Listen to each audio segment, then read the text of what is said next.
Good evening mga commander. So, Valir tutorial part 2 tayo.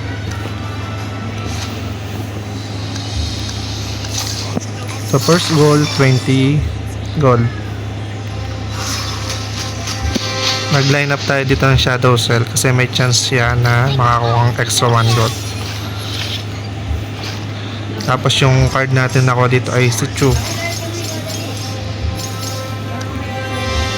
Meron tayong 20 gold nang wala tayong katapat. So dito ay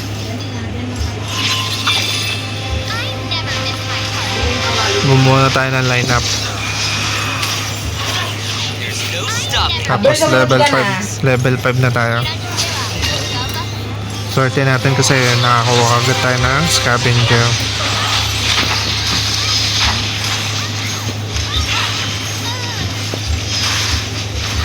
So, lagi nyong isa-save yung gold dito na may 20 interest.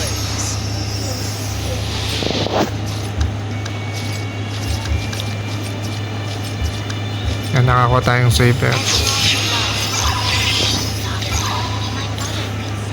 So, ila-line up na natin sa saver. Tapos yun nakuha natin passive ay scavenger.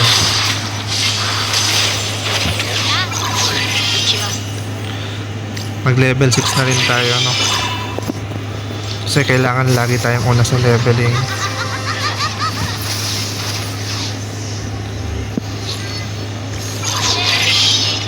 So na yan, di ba? Nauna tayo sa level 6, nakakuha agad tayo ng cushion for gold cost 0. Tapos yung card na pinili natin dito ay yung spaceship hangar. Then yung temple na may gold kapag nag level 8-9 ka. So kapag Valir naman, no, ito yung pinakamahalagang pag choices ng card tapos leveling. So mapapansin nyo, level 8 na tayo, sila mga level 7 and 6 pa lang.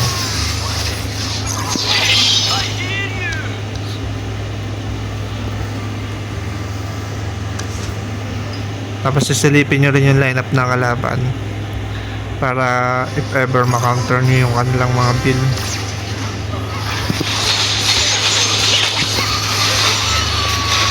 So pag level 8 ka na, pwede ka na mag-refresh dito para makakuha ng mga 4 gold cost 0. Tapos mapa 2 star mo yung saber o yung core heroes mo.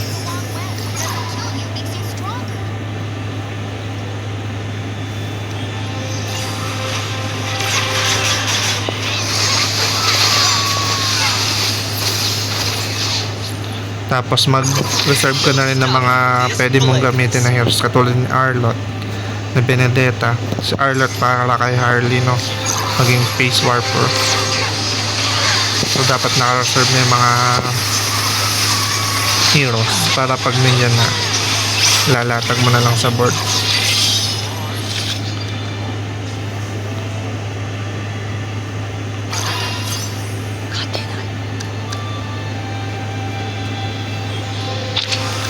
Yan ang nakuha natin card dito ay premium client.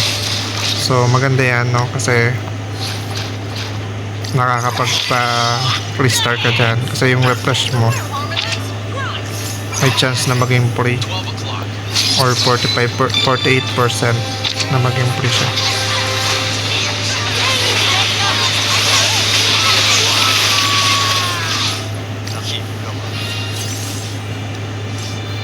Yan, tapos kuha ka ng mga 5 gold cost 0, 4 gold cost 0.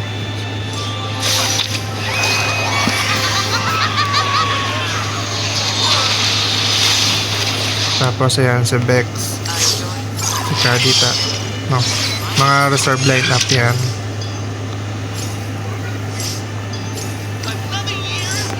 Sisilipin mo rin kasi yung lineup nila eh.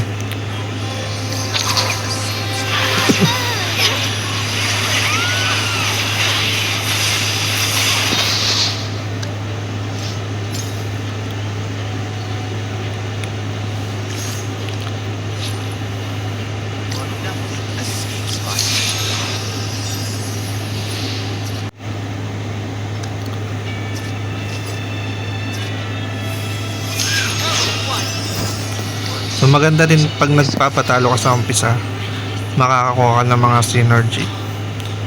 Game changer kasi ang mga synergy.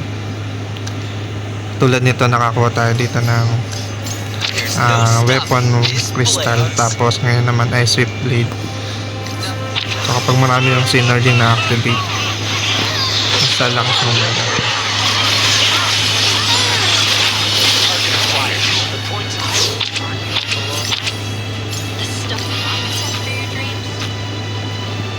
So kaya mag-uubos ng gold, lagi dapat kang naka 20.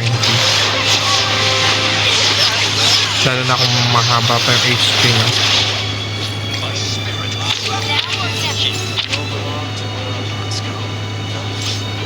Pwede nyo naman di muna i-bilhin yung hero. I-hold nyo lang siya dyan. Tapos kapag patapos na yung round, kapag nakuha nyo ng interest, saka nyo siya bilhin. Tapos set nyo rin sa settings yung extra, para pag binili nyo, nandun lang sa reserve slot.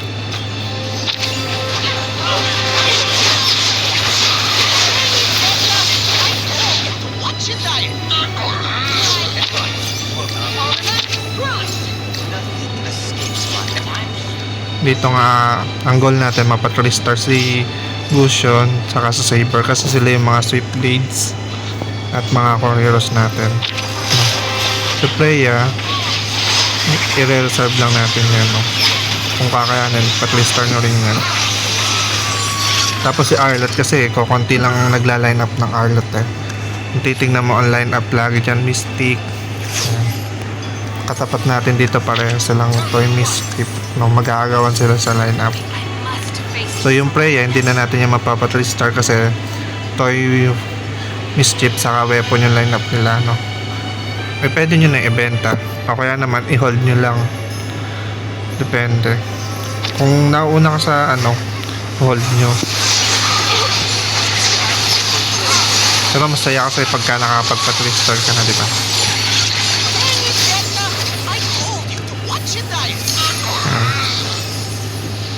Yan lang, guys.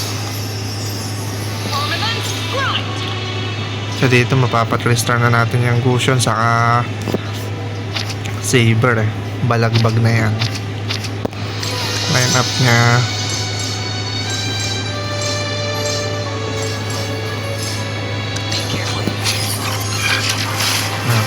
Napa 3 star na natin. Kasi last round na naman yan. Tapos meron tayong premium client.